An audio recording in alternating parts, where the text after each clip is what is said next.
¿Por qué los sacerdotes llevaron al Señor Jesús tan de mañana al pretorio? ¿De qué acusaron al Señor ante Pilato? Es cierto que los gobernantes judíos no podían ejecutar una sentencia de muerte. ¿Por qué era necesario que el Señor Jesús fuese entregado a los romanos? Llevaron a Jesús de casa de Caifás al pretorio. Era de mañana, y ellos no entraron en el pretorio para no contaminarse y así poder comer la Pascua. Entonces salió Pilato a ellos y les dijo: ¿qué acusación traéis contra este hombre? Respondieron y le dijeron: si este no fuera malhechor, no te lo habríamos entregado. Entonces les dijo Pilato: tomadle vosotros y juzgadle según vuestra ley. Y los judíos le dijeron: a nosotros no nos está permitido dar muerte a nadie, para que se cumpliese la palabra que Jesús había dicho, dando a entender de qué muerte iba a morir. Jesús es llevado al pretorio. Estudio del Evangelio del apóstol Juan.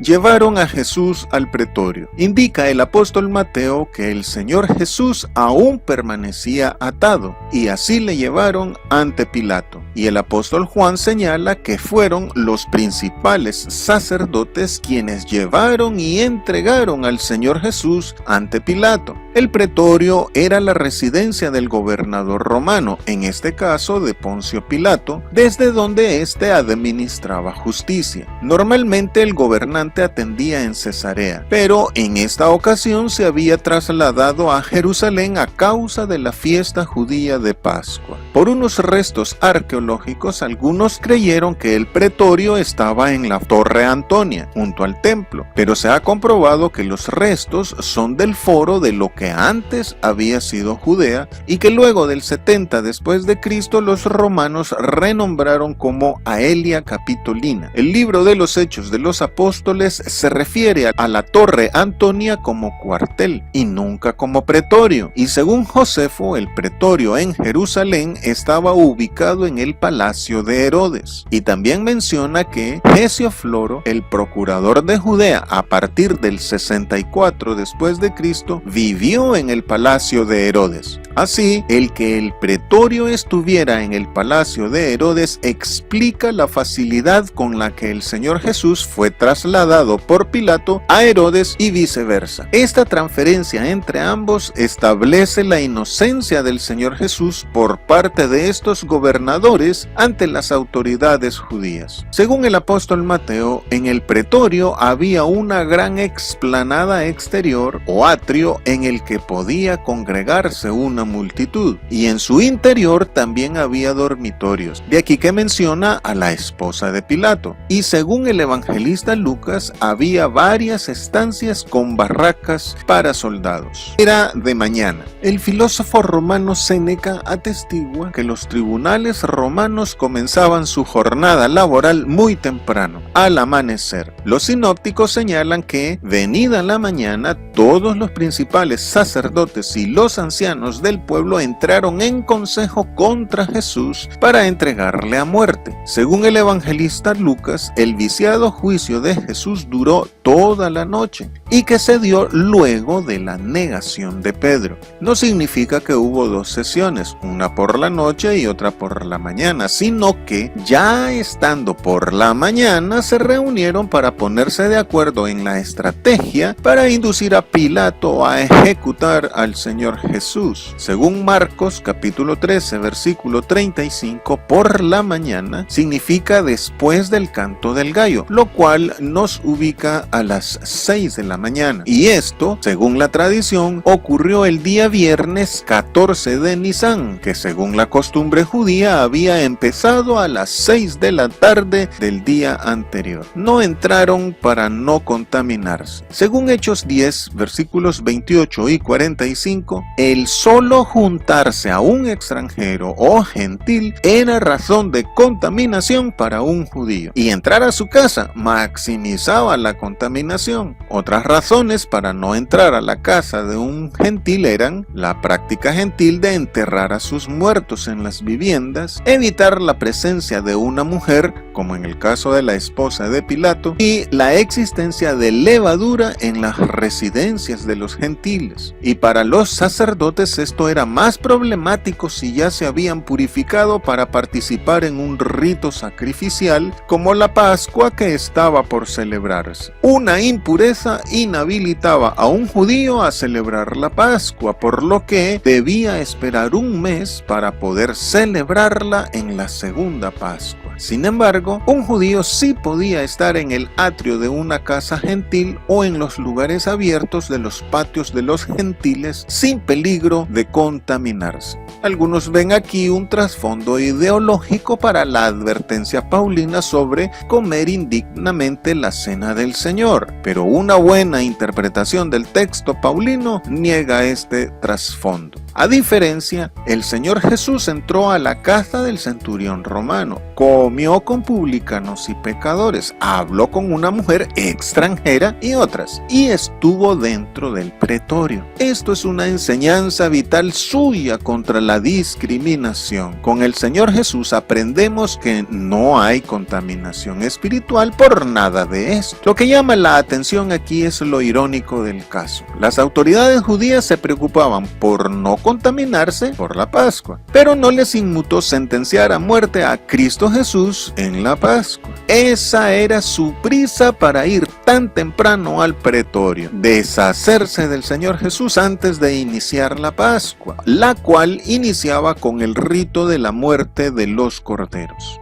para poder comer la Pascua. La palabra Pascua aquí hace referencia a la fiesta del Cordero, es decir, la fiesta de ese mismo viernes por la noche en la que comerían el Cordero sacrificado. Ante esto, muchos se ensarzan en la discusión sobre qué cena celebró el Señor Jesús con sus discípulos sin el Cordero sacrificado en el templo. Obvian o desconocen la relación teológica entre el Señor Jesús y el Cordero de Dios, y que el verdadero Cordero Pascual es Cristo Jesús. Por esto el apóstol Pablo afirma: nuestra Pascua, que es Cristo, ya fue sacrificada por nosotros. Salió Pilato. El Imperio Romano manejaba cierta sensibilidad a las prácticas religiosas judías como parte de las concesiones que el imperio hizo a la nación de Israel, pero esta condescendencia no era propia de Pilato. Según los historiadores de aquella época, Josefo, Filón de Alejandría, Tácito, Eusebio y otros, Pilato era un hombre injusto, cruel y altanero, cosa que al final fue causa de su destitución como gobernador. Por eso llama la atención que en vez de obligar a los judíos a que entraran, él es el que salió a recibirles y a atenderlos. Y los evangelios indican otra faceta de su carácter. Era débil de criterio, pues a pesar de la advertencia de su esposa, soltó a Barrabás solo para satisfacer al pueblo. Dice el apóstol Mateo que Pilato sabía que por envidia habían entregado a Jesús. Sin embargo, le dio al Sanedrín una compañía de soldados para apresar al Señor. Él era buen conocedor tanto del carácter de Jesús como Mesías, como de lo que significaba esto para los gobernantes judíos, por lo que, por pura ironía, puso el título de rey en la cruz de Cristo. Pero, aún sabiendo la inocencia de Jesús, terminó dándole muerte. Demostró así que sencillamente él no tenía el poder para liberar a Cristo Jesús. ¿Qué acusación traéis? Esta pregunta tan directa comprueba que Pilato ya está sabido de la pretensión de los príncipes de Israel contra Jesús. Tan al tanto estaba de todo que cuando interrogó al Señor Jesús de entrada y directamente le preguntó si él era el rey de los judíos. Por el momento, pregunta por la acusación, solo para verificar si había mérito para dar lugar a iniciar el juicio o de negarlo, y quiere detectar las razones de la demanda de muerte que hacía. En general, los jueces romanos no eran tiranos sanguinarios. Esto lo hacen notar las narraciones de la muerte de los mártires cristianos bajo las persecuciones romanas. Muchos gobernadores de provincias se sentían orgullosos de no haber dictado ninguna sentencia de muerte en todo el tiempo de su cargo. Todos ellos se esforzaban para no hacerlo, por motivos de orgullo administrativo. Y los evangelios testifican que Pilato al menos 3 veces quiso librar de la muerte al Señor Jesús, si no fuera malhechor. Ante la perspectiva del gobernador romano, malhechor significaba insurgente, revoltoso. Más adelante, los gobernantes judíos claramente acusan al Señor diciendo: se hace rey. La astucia maquiavélica de Caifás cambió el anuncio del Señor Jesús de ser el Mesías del sentido judío de blasfemia al sentido romano de sedición. Por esto, el evangelista Lucas detalla esta acusación así: pervierte a la nación y prohíbe dar tributo a César diciendo que él mismo es el Cristo, un rey. Es innegable la hipocresía de los gobernantes judíos. Mintiendo, acusan al Señor de insurrección cuando ellos mismos la promovían contra los romanos. No te lo entregaríamos. Es interesante que el vocablo griego para didomi, que significa entregar, también significa traicionar. Este vocablo es el que se usa en los evangelios al señalar que Judas Iscariote entregó a Jesús, del mismo modo en que ahora las autoridades judías lo hacen. Juzgadle según vuestra ley. Mientras escuchaba todas las acusaciones contra el Señor Jesús, Pilato observó que el Señor Jesús callaba, y dicen que esto lo sorprendió mucho. Sabiendo que no había motivo de muerte ni para abrir juicio, Pilato usó el argumento de jurisdicción y competencia. La práctica romana era que si el acusado era judío, debía ser sometido a la jurisdicción judía. Por eso, más adelante, cuando oyó que Jesús era Galileo, lo envió a Herodes. Así que en este momento los argumentos de los judíos no le fueron suficientes y no dio lugar al juicio, y les mandó diciendo: juzgadle según vuestra ley. Ciertamente esta fue la primera evasiva de Pilato para desentenderse del caso Jesús. La segunda fue enviarlo a Herodes, y la tercera fue intercambiarlo con Barrabás. Es que, además de no hallar mérito para juzgarle, otra razón de Pilato para liberar a Jesús fue su temor de atentar contra el Hijo de Dios. Pero Pilato no tuvo el carácter para decir no a los gobernantes judíos, a quienes el Señor Jesús les imputó mayor pecado. No nos es lícito matar. ¿Qué tan cierta es esta afirmación de las autoridades judías? Según Josefo, por disposición del Imperio Romano, a los estados sometidos les estaba prohibido ejecutar la sentencia capital. No obstante, hay varios casos en que el Sanedrín sentenció y ejecutó la pena de muerte. Por ejemplo, las muertes de Esteban y del apóstol Jacobo, hijo de Zebedeo. En el templo de Jerusalén había un rótulo en griego, hebreo y latín que advertía de muerte a los gentiles, incluidos los romanos, si traspasaban los límites hasta donde se les permitía llegar.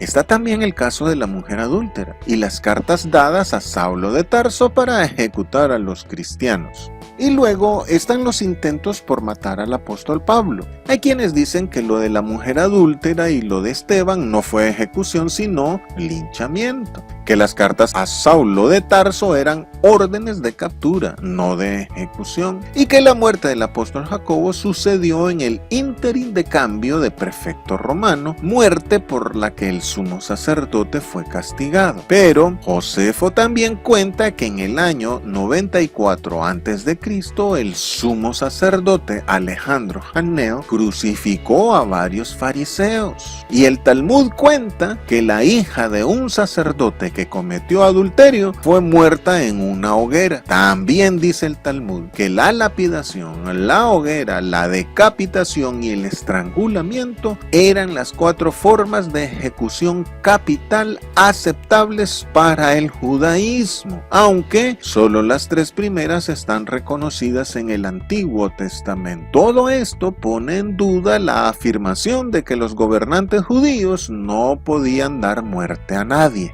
En su momento, Agustín de Hipona dijo que la limitación a la pena de muerte entre los judíos era para los días de fiesta, en este caso la Pascua. Pero también hay casos de ejecución judía en días festivos. Otros creen que la restricción de la pena de muerte era solo para crímenes políticos como el que se le imputaba al Señor Jesús. Pero lo más probable es que esta es otra de las mentiras de los sacerdotes judíos, como la de acusar a Jesús de prohibir el impuesto a Roma, con el fin de manipular a Pilato. Lo que sí es evidente es que querían conseguir a toda costa que Jesús fuese ejecutado por los romanos. ¿Por qué? La acusación contra él era blasfemia, y para esto el Antiguo Testamento prescribía la lapidación. El apóstol Juan dice que esta insistencia era para que se cumpliese la palabra que Jesús había dicho, dando a entender de qué muerte iba a morir. Ni los saduceos ni Pilato sabían que la colaboración entre ellos serviría para que la salvación en Cristo abarcara tanto a judíos como a gentiles, para que se cumpliese. El fin teológico de todo lo que ocurría era que se cumpliese la palabra del Señor Jesucristo. El apóstol Juan ha anotado en varias partes de su evangelio la expresa declaración del Señor sobre su muerte, diciendo: es necesario que el Hijo del Hombre sea levantado, implicando su crucifixión. Los sinópticos también han anotado esto, presentando al Señor Jesucristo diciendo: los principales sacerdotes